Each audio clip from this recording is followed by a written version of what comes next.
저는 어려서부터 몸이 약해서 학교를 빠질 일이 꽤 많았습니다.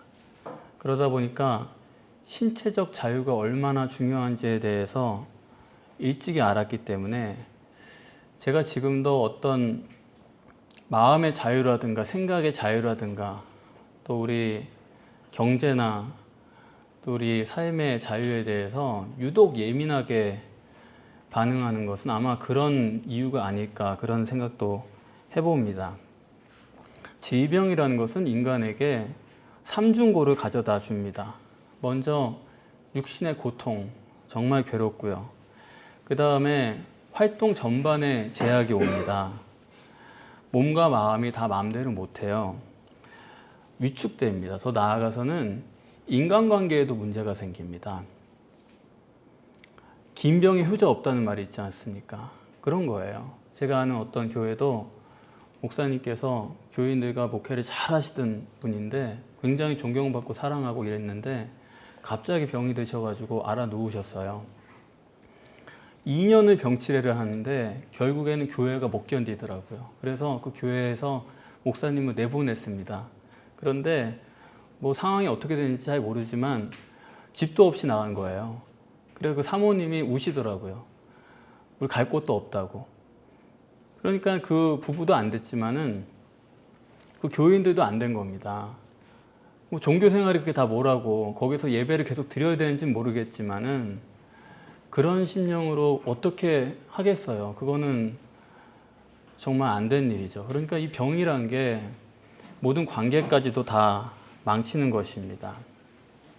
근데 오늘 이 혈루증 걸린 여인은 그런 것도 넘어섰습니다. 뭐냐 하면 레위기 15장에는요. 이런 혈루증 걸린 여인은 왕따를 시키라고 하는 겁니다. 그 성경이에요. 이런 사람은 인간관계가 애초에 안 되는 것으로 규정을 합니다. 생각해 보면은 너무 잔인하고 가혹한 일이죠. 가뜩이나 질병으로 괴로워하는 사람에게 가중처벌을 하는 것과 같은 것입니다. 그래서 저는 혈루증이란 게 가장 최악의 질병 중에 하나가 아닐까 그런 반열에 든다라고 생각을 합니다. 그런데 하나님께서는 이런 혈루증을 통해서 신학을 정립하기를 원하시는 거예요. 그래서 강조를 하십니다. 마태, 마가, 누가 모두에서 이 혈루증 여인을 기록을 하고 있고 뿐만 아니라 회당장 야이로의 딸을 고치러 가는 그 노중에서 이 여인을 만난 겁니다. 이 이야기가 샌드위치처럼 그 사이에 끼어 있어요. 굉장한 강조죠. 그리고 이 여인은 무려 12년 동안의 병을 앓았습니다. 이것도 더할 수 없는 강조입니다. 그리고 이 병을 치유하시는 방법도 특별한 강조예요. 예수님께서 공생애 중에 병을 고치실 때 예수님께서 안수를 하시든지 말씀을 하시든지 그랬지 이렇게 유독 이 혈루증 여인만은 자기가 와가지고 예수님은 아무 관심도 없었습니다. 자기가 와서 옷가를 만짐으로 해서 병이 나은 것입니다. 하나님은 엄청난 주의를 기울여서 이걸 보라는 말씀이에요. 이건 아주 특별한 본문입니다. 육체 우선의 인간에게 있어서 삼중고를 가져다 주는 게 질병이고 그래서 예수님께서는 공생애 중에 최다 사역이 신유 사역입니다. 복음서는 아예 신유 사역으로 도배를 했습니다. 인간의 고통을 주님께서 고쳐주시기 때문에 일반적으로 여기에는 단 하나의 해석이 있을 뿐입니다. 뭡니까? 많은 사람을 고쳐주셨으니까 그거는 주님의 사랑이 크다라는 얘기죠. 주님의 사랑으로 해석을 합니다. 맞아요. 주님의 사랑 없이는 이런 일이 이루어지지 않죠. 그런데 여러분, 주님은 악인과 의인에게 골고루 은혜를 베푸시는 분이라고 했습니다. 주님의 사랑이란 것은 1차적인 사랑이 있고 더 깊은 사랑이 있는 것입니다. 그래서 제가 가끔 예수님께서 병을 고쳐주러 이 땅에 오셨냐 그런 얘기를 드릴 때가 있잖아요. 물론 병 고쳐주러 오신 거 맞아요. 그런데 그렇다고 병 고쳐주러 오셨냐 이 뉘앙스는 전혀 다른 겁니다. 목적은 그게 아니라는 거예요. 주님이 병 고쳐주러 오신 거 아니다 이런 얘기 제가 하면은 어떤 분들은 당신은 건강하니까 질병을 겪는 사람의 고통을 몰라서 그런 얘기를 하는 거지 그렇게 질타하실 수도 있는데 정말 여러분들이 저에 대해서 알면은 제 인생을 아시면은 그런 말씀 못 하실 겁니다. 우선 여러분들이 예수님에 대해서 생각을 바꾸실 게 있어요. 예수님은 말씀이 육신이 되어 오셨죠. 예수님이 말씀이란 얘기는 그분이 입을 열어 하시는 말씀만 말씀이란 게 아니죠. 예수 그리스도의 모든 것, 예수 그리스도의 하시는 모든 것이 말씀이에요. 그분 자신이 말씀이고, 예수님의 잉태도 말씀이고, 출산도 말씀이고, 성장도 사망도 다 말씀입니다. 그게 단순한 사건으로 볼 수가 없는 거예요. 그 하나하나가 하나님이 특별하게 설정하신 로고스예요. 하나님이 섭리하신 사건들이지 우연이 아니란 얘기입니다. 그래서 공생애 동안에 주님의 삶이란 거는 식사를 하시든지 주무시든지 로고스 아닌 게 없어요. 거기엔 하나님의 특별한 설정의 메시지가 있는 것입니다. 그래서 예수님의 일들이란 거는 항상 그럴 수밖에 없는 필연성으로 생각을 해야지, 예수님이 피곤하시니까 그냥 주무셨다 이렇게 생각하는 사람은 예수님을 메시아로 믿는 사람이 아닙니다. 저는 그렇게 봐요. 그래서 이렇게 생각하고 우리가 공생애 동안에 주님의 신유사역을 하신 것을 보면은 생각이 확 달라지죠. 그것을 우연히 병든 사람을 예수님이 우연히 길에서 만나가지고 그 사람 불쌍해서 고쳐주시고 그렇게 볼 수가 없는 얘기예요. 병이 걸린 것도, 그 사람 길에서 마주친 것도, 병을 치료하시는 것도 그게 다 주님의 로고스고 하나님의 특별한 설정이신 것입니다. 그렇기 때문에 예수님의 사역을 여러분들이 바로 보시려면은 항상 두 가지를 생각을 하셔야 돼요. 첫째는 뭐냐 하면 질병 로고스입니다. 질병에는 메시지가 있다라는 거예요. 질병 자체가, 질병마다 하나님께서 정립하시는 메시지가 들어있는 것이지 그냥 여러 가지 질병 우연히 얘기하는 게 아니다 이겁니다. 그걸 모르시면은 문둥병이 됐든 중풍병이 됐든 소경이 됐든 예수님이 사랑 많아서 고쳐주셨다 이렇게밖에는 모르는 거예요. 질병 로고스를 생각하라는 강조는 성경이 어떻게 표현하고 있냐면 한 가지 질병은 2번 이상 기록을 안 하게 되어 있습니다. 물론 누가복음에서는 문둥병이 2번 기록이 돼요. 그건 뭐냐면 누가복음 17장에서 아시는 10명의 문둥병자가 고쳐졌는데 1명만 돌아왔다. 그거는 주제가 전혀 다른 거죠. 그거는 감사하러 온 사람이 한 사람밖에 없다라는 그 얘기를 하는 것이고, 그 외에는 전부 한 질병은 한 번만 언급을 하는 것입니다. 예수님께서 문둥병을 한 사람만 고쳐주셨겠어요? 여러 사람 고쳐주셨죠. 소문나서 오는 대로 고쳐주셨죠. 또 중풍병자 한 사람만 고쳐주셨겠어요? 아니죠. 여러 사람 고쳐주셨죠. 그러나 동일의 질병을 한 번만 기록하는 것은 질병 로고스, 그 질병의 메시지를 정립하라는 성경 자체의 요구입니다. 그리고 두 번째는 신유의 로고스예요. 신유에는 다 메시지가 있습니다. 병을 고쳐주시되 어떤 방법으로 고쳐주시냐, 그 자체가 말씀이다라는 것입니다. 주님이 안수를 하셨느냐, 말씀으로만 하셨느냐, 어떻게 하셨느냐, 그 하나하나가 다 로고스예요. 메시지예요. 그런 귀한 신학을, 하나님의 메시지를 놓쳐버리고서 사랑의 눈이 머는 거, 사랑 아니라는 거 아니에요. 그런데 하나님의 사랑의 경영이란 건 그렇게 단순한 게 아니라니까요. 나한테 뭐 해줬으니까 사랑이다. 그거는 그렇게 우리가 인간관계에서도 그렇게 생각합니까? 누가 나한테 뭐 잘했으니까 저건 사랑이야. 그렇게만 생각하세요? 그건 너무 1차적이죠. 하나님의 사랑의 경륜은 깊고 크고 지혜가 넘치는 것입니다. 만약에 사랑의 주님을 계시하고 싶었으면요, 아마 병 중에서 통증이 있는 병을 많이 기록했을 거예요. 그렇죠? 통증 있는 병이 좋으세요? 통증 없고 그냥 장애만 여러분이 원하신다면, 하나를 걸으신다면 어떤 거 하실래요? 통증으로 하루 종일 떼굴떼굴 구르는 거 하실래요? 그냥 절더라도 장애 안 아픈 게 나아요. 장애가 나은 거예요, 솔직히. 그런데 성경은 통증 있는 병보다는 장애를 더 많이 기록을 하는 겁니다. 주님의 사랑을 확실히 나타내려면 통증 있는 병을 많이 기록을 해야 돼요. 그건 확실하니까요. 그런데 성경은 통증이 아니라 장애를 더 많이 기록하고 있는 것은 거기에는 메시지가 있다는 얘기죠. 뿐만 아니라 어떤 방법으로 고치셨느냐, 그 점은 더욱더 중요한 것입니다. 오늘 이 혈루증으로 정립하시는 것은, 혈루증은 어떤 병인가요? 피를 흘리는 병이죠. 성경에서 피는 생명입니다. 그러면서 이 병은 통증이 없는 병이죠. 또 혈루증은 여자의 병이에요. 성경에서 여자가 뭘 의미하는지 여러분 아시죠? 성경은 여자란 건 하나님과 인간과의 관계를 얘기하는 거예요. 하나님 앞에 서 있는 인간이란 게 나약하다는 거죠. 할 수 있는 일이 없다는 거예요. 그런 존재를 말할 때 여자를 상징하는 것입니다. 그리고 이 혈루병은 본인밖에는 몰라요.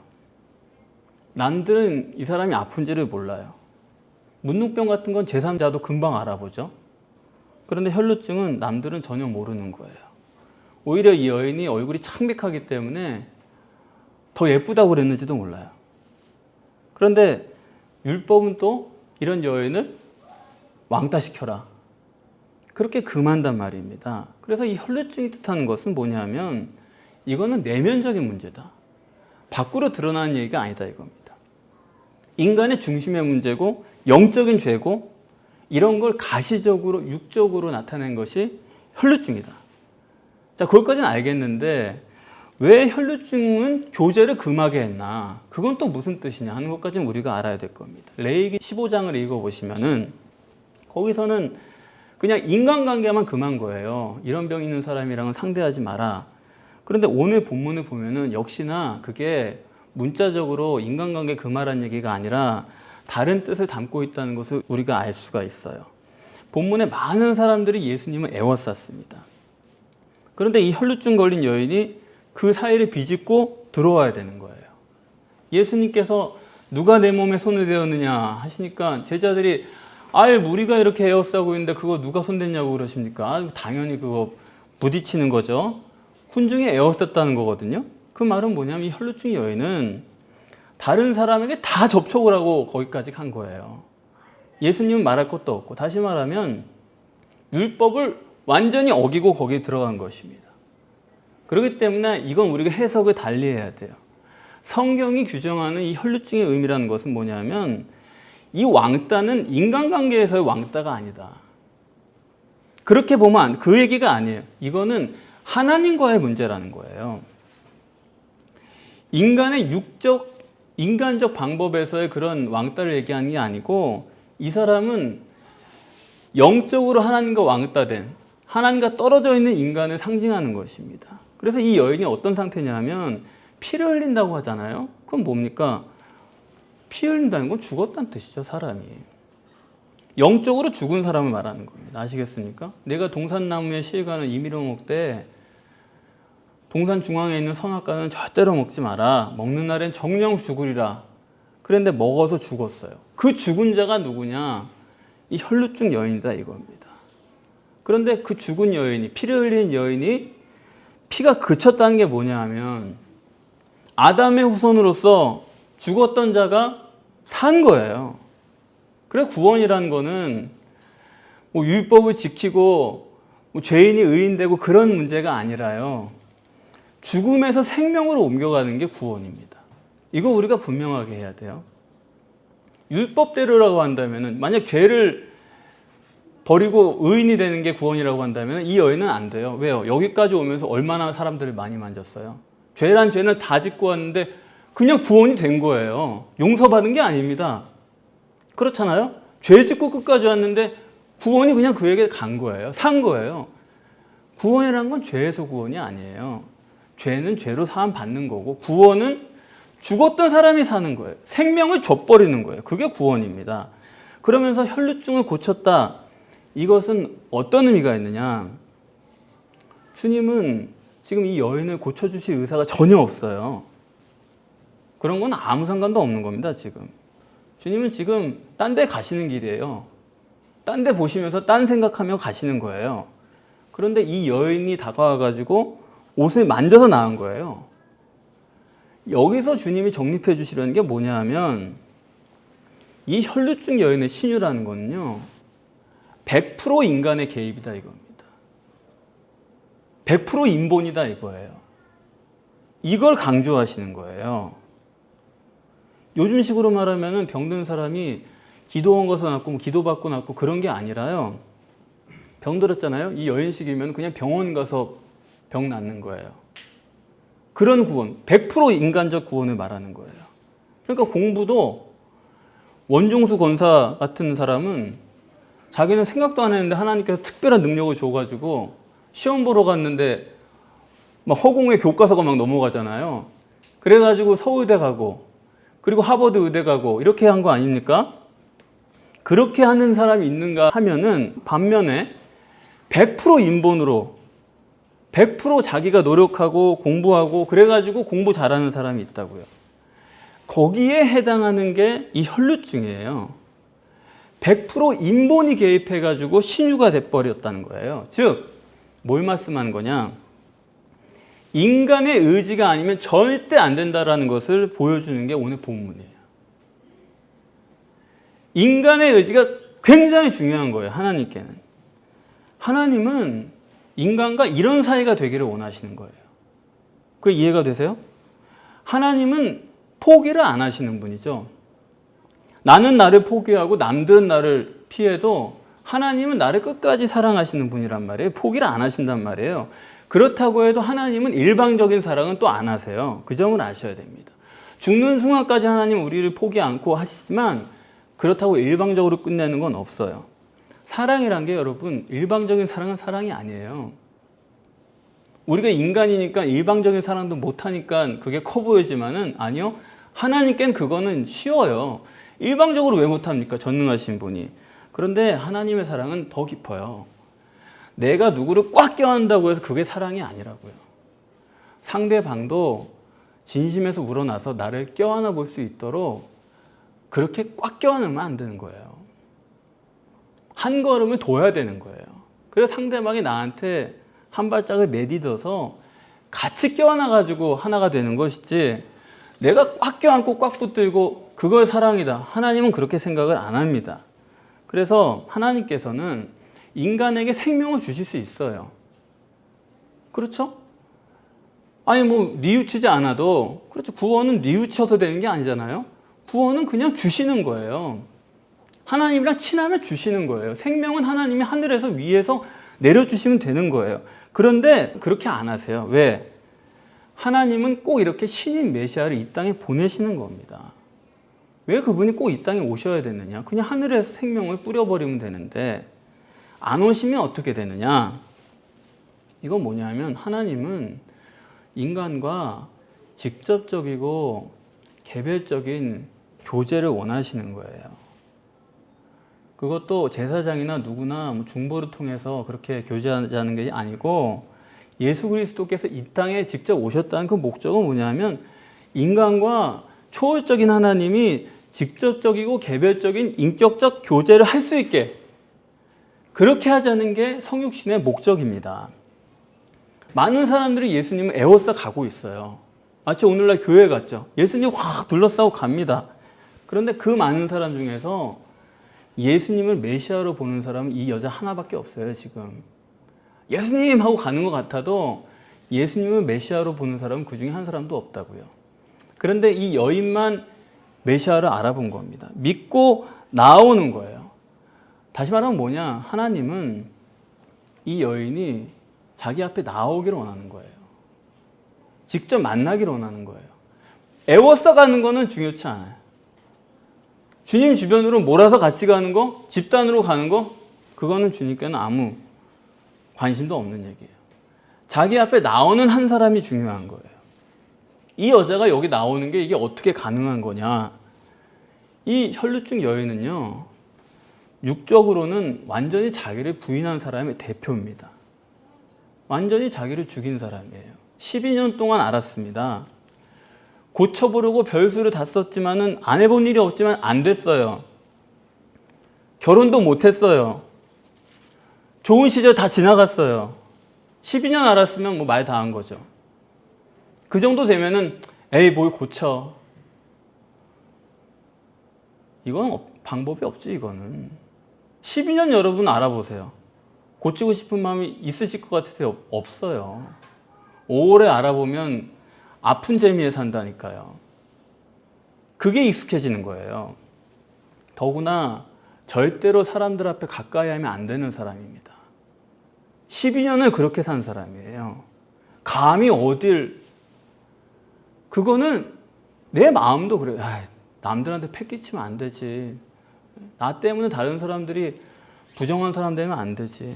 그런 착한 마음도 있는 거예요. 그런데 이 여인은 자기를 포기해버린 거예요. 자기를 넘어서 버린 거예요. 육체를 넘어서 버린 거예요. 부인해 버린 거예요. 그래서 율법을 범해버린 거예요. 그냥. 육체 부인의 완전한 모델입니다. 에스더처럼 죽으면 죽으리라 하고 그냥 나가버린 거예요. 자기를 부인해 버린 거예요. 그렇지 않고서는 이런 일이 일어날 수가 없어요. 여러분이 실제로 자기 육체, 이 세상을 부인하지 않으면은 영적 역사 일어나지 않습니다. 여러분이 실제가 아니면 안 되는 거예요. 그래서 이 여인은 육적으로는 불가능한 사람입니다. 자기 상식으로도 관념으로도 안 되는 사람인데 믿음을 가지고서 육체를 부인하고 메시아를 바라보기 시작한 거예요. 그때 성령님은 기다리고 계시는 거죠. 네가 다가올 수 있니? 네가 이 사이로 들어올 수 있니? 100% 인본이어도 상관이 없는 거예요. 그 여자가 들어와야 되는 거예요. 그래서 이 여자가 마음의 모든 어려운 짐을 무릅쓰고 다가가서 예수님의 옷가를 만졌습니다. 그때 즉시 능력이 나가고 구원을 얻은 것입니다. 피가 멈췄어요. 그러니까 예수님은 몰랐어요. 성령님은 기다리고 계신 거예요. 100% 인본, 나오는 그 사람을 주님은 바라시는 것입니다. 그래서 예수님께서 이 일이 되어진 걸 아시고 여자를 따로 불러내서 말씀합니다. 이건 개별적이고 직접적인 만남이죠. 거기 무리가 에워쌌지만 그 사람들은 예수님 만난 거 아니에요. 이 여인 하나입니다. 하신 말씀이 딸아 그러죠. 누구 딸이에요 대체? 예수님 딸이에요? 아니죠. 하나님의 딸이죠. 천국의 딸이죠. 천국 가정에 따라 이게 구원입니다. 하나님의 딸이 되고 하나님 아들이 되는 구원이지 죄 없는 의인 되는 거 그건 아니에요. 그거는 전혀 상관없습니다. 하나님의 딸이 되면 되는 거예요. 그러면서 주님 말씀합니다. 네 믿음이 너를 구원했다. 대단한 말씀이죠. 네 행위가 너를 구원했다. 그 얘기는 아니에요. 옷자락을 만지는 그 행위가 너를 구원했다. 그건 아니에요. 옷자락을 만졌기 때문에 그 사람은 믿음이 있는 게 아니에요. 믿음이 있기 때문에 옷자락을 만진 거죠. 행위가 중요했다고 한다면 네가 잘했다 그랬을 거예요. 그러나 네 믿음이라고 말씀했습니다. 마음으로 벌써 예수님을 영접하고 나니까 영접하니까 그분을 만질 수밖에 없는 거죠. 네 믿음이 너를 구원했다. 또 하나는 무슨 얘기입니까? 내가 너를 구원했다고 말씀 안 하세요. 네가 뭐 잘해서 내가 너를 구원하노라 그게 아니지 않습니까? 네 믿음이 너를 구원했다는 거예요. 굉장하죠. 여러분 속에 있는 영을 믿으십니까? 그거 가지고 다 되는 거예요. 여러분 자녀 속에 있는 영을 믿으십니까? 그것 가지고 되는 거예요. 공부 열심히 하고 뭐 훈련하고 막 다 그쳐가지고 기 지도해가지고 그렇게 되는 게 아니라니까요. 그 아이 속에 있는 영이에요. 그거 가지고 되는 거예요. 그거는 확률 100%예요. 될 수도 있고 안 될 수도 있고 요만큼 되고 그런 게 아니에요. 그 영만 살려주면은 그건 100%예요. 영만 살아면 걔는 공부도 할 수 있어요. 자기 능력을 나타낼 수가 있어요. 영이 근본이기 때문에, 영이 실체이기 때문에 영이 살아야 됩니다. 그거 우리가 믿어야 돼요. 네 믿음이 너를 구원한다니까요. 네 영이 너를 구원한다니까요. 네 영의 성령이 함께 하시는 거예요. 그게 우리의 자산인 것입니다. 100% 영이에요. 우리 인생이 12회로 꼬박 피를 흘리면서도 누가 도와주는 사람 하나 없이 나 혼자 앞으로 가야만 되는 그런 상황들이 있죠. 우리가 타고난, 그리고 언젠가부터 우리 삶에 개입되어 있는 그런 문제들이 있어요. 그런데 여러분, 의지를 가지고 주님께 나아가야 됩니다. 그런 문제가 있을수록 더 의지를 가지고 내 의지여야 돼요. 누가 안 돼요. 저도 여러분이 위해 기도하지만 아니요. 여러분이 기도하시는 거예요. 뭐 누구를 통해서, 목사를 통해서, 남편을 통해서, 아내를 통해서 여러분 그건 구약이에요. 오직 나예요. 네 믿음이 너를 구원한다는 거예요. 여러분 실제로 주님을 붙잡는 사람이 되시고 그래서 따라 네 믿음이 너를 구원하였다 하는 주님의 음성을 여러분들이 들으시고 이 종말의 때 육신과 세상을 부인하셔서 승리하시고 천국을 유업으로 상속받는 여러분 모두가 되시기를 바랍니다.